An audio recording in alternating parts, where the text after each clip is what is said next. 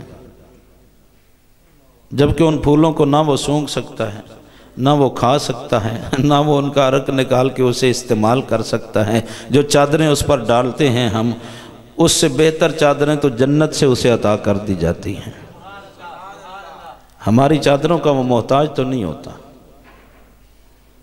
اس لیے میں یہی کہنا چاہوں گا کہ آج جب کوئی اللہ کے دین کے لیے نکلا ہے تو آپ سے جہاں تک ممکن ہو سکتا ہے آپ اس کا ساتھ دیجئے گا۔ آخر میں اس سے ہٹ کر ایک گزارش ہے تمام علماء سے، جتنے بھی تشریف فرما ہوئے ہیں سب سے گزارش ہے کہ یہ جو ہم اپنے پروگراموں کے فلیکس اشتہار بناتے ہیں، خدا کے لیے 2-3 چیزوں سے آپ ہاتھ ہولا کر لیں۔ ایک تو خانہ کعبہ اور بیت اللہ شریف اور روضہ رسول کی تصویر مت بنائیں، اس کے اوپر کوئی قرآن شریف کی آیت نہ لکھیں، اس کے اوپر درود شریف نہ لکھیں۔ ہاں، جو مسجد میں یا بند کمرے میں کہیں لگانی ہو تو اس پر میں یہ کہنا چاہتا ہوں، جو بازار میں گلی میں رسی کے ساتھ کیلوں کے ساتھ آپ لگانا چاہتے ہیں تو خدا کے لیے اس کے اوپر یہ مقدس عبارات کم سے کم لکھیں۔ آپ لگا کے آ جاتے ہیں، پھر وہ پھٹ جاتی ہے، وہ نیچے گرتی ہے اور اوپر سے لوگ گزرتے رہتے ہیں۔ اس طرف علماء کی توجہ نہیں ہے۔ میں بہت دل گرفتہ ہوں اس معاملے پر۔ ابھی تازہ میلاد شریف کا مہینہ گزرا ہے تو درود شریف والی جھنڈیاں بنی ہوئی ہیں، وہ کچھ جھنڈی نیچے گر جاتی ہے، اوپر سے رکشہ بھی گزر رہا ہے، موٹر سائیکل بھی گزر رہی ہے، سائیکل والا بھی گزر رہا ہے، چاند گاڑی والا بھی گزر رہا ہے، اور کوئی اس جھنڈی کو اٹھاتا نہیں ہے۔ میں نے ایک اٹھائی تو اس کے اوپر گنبد خضرا تھا بنا ہوا تھا اور پورا کلمہ شریف لکھا ہوا تھا، نیچے گری تھی اور سب اس کے اوپر سے گزر رہے ہیں۔ آپ علماء ہیں، آپ خطیب ہیں، آپ اپنے اپنے جمعے کے خطبے میں یہ ہدایت کریں لوگوں کو، مقدس عبارات جو ہیں ان کو دیکھیں۔ میں ایک چھوٹی سی مثال دیتا ہوں۔ یہ 11ویں شریف کے حوالے سے مہینہ چل رہا ہے تو آپ اشتہار کا عنوان دیتے ہیں بڑی 11ویں شریف، مثلا میں صرف ایک مثال دیتا ہوں، بڑی 11ویں شریف، اب پتہ چل جائے گا کہ اس جماعت کا جلسہ ہے، ٹھیک ہے نا۔ اب اوپر غوث اعظم کا روزہ بنانے کی ضرورت نہیں ہے، اوپر داتا علی حجویری کا روزہ اور روزہ رسول اور خانہ کعبہ اور وما ارسلناک الا رحمت، یہ چیزیں لکھنے کی ضرورت نہیں ہے۔ جب آپ نے عنوان دیا نا بڑی 11ویں شریف تو پتہ چل جائے گا 11ویں والے کون ہیں۔ تو اس لیے آپ مہربانی کریں، ذرا اس طرف توجہ فرمائیں۔ اللہ تعالیٰ ہماری مہمان شخصیت جو تشریف لانے والے ہیں، ہم یہ دعا کرتے ہیں کہ تو از عمر برخوری ما از تو برخوریم، یہ فارسی کا مقولہ ہے۔ دعا یہ ہے کہ تمہاری عمر لمبی ہو، ہم تمہارے علم کے پھل کھاتے رہیں۔